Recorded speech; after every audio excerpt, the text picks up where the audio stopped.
Hey, how's it going, guys? My name's Alex McLeod, and in this video I'm going to tell you what the Buddha taught. Now, this is a common question that I get, but if you'd like me to answer a question or cover a topic specifically, leave that suggestion or question in the comment section down below. And if you'd like to help us reach more people, please leave a like, subscribe, and share with your friends and family, business associates, whoever you think might appreciate this video. According to certain teachings, the essence of the Buddha's teachings are to avoid evil, do good, and cultivate the mind. Now, this is a very simplified version of what the Buddha taught. And I don't know that the Buddha actually taught that specifically, but what he did teach was the Four Noble Truths. And the Four Noble Truths are the basis on which the rest of his teachings were founded. So the very first thing that the Buddha taught people after he attained enlightenment was the Four Noble Truths. This lecture he gave to some of his former companions when he was an ascetic was basically just about his realizations on the nature of reality, and that's became known as the Four Noble Truths. These truths are dukkha, samudaya, nirodha, and magga. Now, dukkha is very, very frequently translated as suffering, but it doesn't really make sense as suffering. The antonym to dukkha is a word sukha that means satisfaction or satisfactory. Now, this noble truth states that everything is impermanent, and because everything is impermanent, it's not satisfactory. It's unsatisfying. Now, suffering doesn't make sense in this context, because the nature of life is not suffering. It's just not satisfactory. Because you're going to have illness during your life, because you're going to get old, because you're going to eventually die, this is not satisfactory. And in Buddhist and other Indian traditions, because you would be reincarnated, and some incarnations would be in a heavenly plane, and you would be in immense joy, happiness, etc. for thousands and thousands of years, much longer lifespan than in the human realm. And you would be experiencing great things for those entire times, but it will end.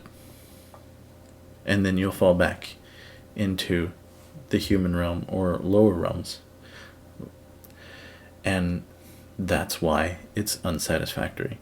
Because even if you can get somewhere that is nice, it's joyful, it's safe, all those things, eventually it won't be, because that's the nature of life and the rebirth cycle in samsara, or the delusory world, for lack of a better term. That is the first noble truth. The second noble truth, samudaya, means something like origin. And this teaching is about what is the originating impetus for the dissatisfaction. And the Buddha pinpoints craving, attachment, or desire as the origin. Now, this doesn't mean it's the first origin, because according to the first Noble Truth, which I didn't completely flesh out, there's nothing that is independently arising. Even this craving, desire, attachment, it has itself an origin, and that has an origin, and that has an origin. It's not independent of anything. It's just, this is the closest, most direct origin of suffering, or not suffering. See, I've heard it so frequently that even I want to just say it out of reflex. It's out of dissatisfaction. This is the origin of dissatisfaction, the closest, most direct origin.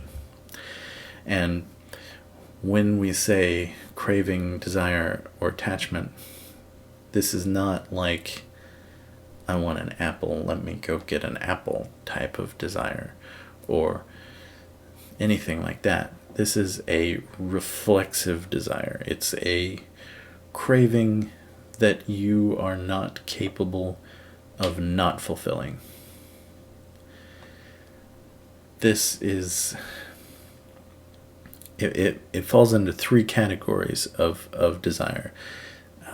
There's the desire for sense pleasures, which just means the desire to experience the senses, just in general. Because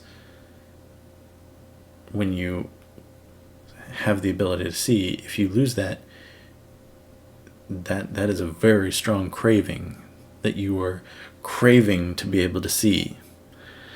You're craving to be able to feel with your skin.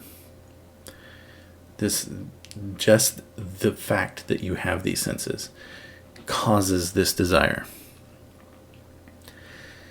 There's the desire for there's the desire to exist, and then there's the desire to not exist. And the desire to exist is just that, just you desire to be, just to be. And there is no way to get rid of this desire except through the Eightfold Path. These three desires, the desire to stop existing, the desire to exist, which are conflicting desires, and the desire for the sense pleasures, these are what's referred to when they're saying desire is the source of dissatisfaction. The third Noble Truth, Nirodha, which means dissatisfaction can be eliminated, or can be ceased by eliminating the cause of it, which seems relatively straightforward, but these causes are very deep-rooted in our being. So we need the fourth Noble Truth, which is Magga, that says that the only way to eliminate the cause of the dissatisfaction is to follow the Eightfold Path. Now, if you want to learn more about this kind of stuff, there is a very good book called What the Buddha Taught by Walpola Rahula. I will leave a link to it in the description down below. And if you'd like me to answer any further questions or have any specific topics you want me to cover, you can leave those in the comment section down below. If you'd like to help us expand our reach, please leave a like, subscribe, and share it with everybody you know. And thank you for watching. I will see you on Tuesday.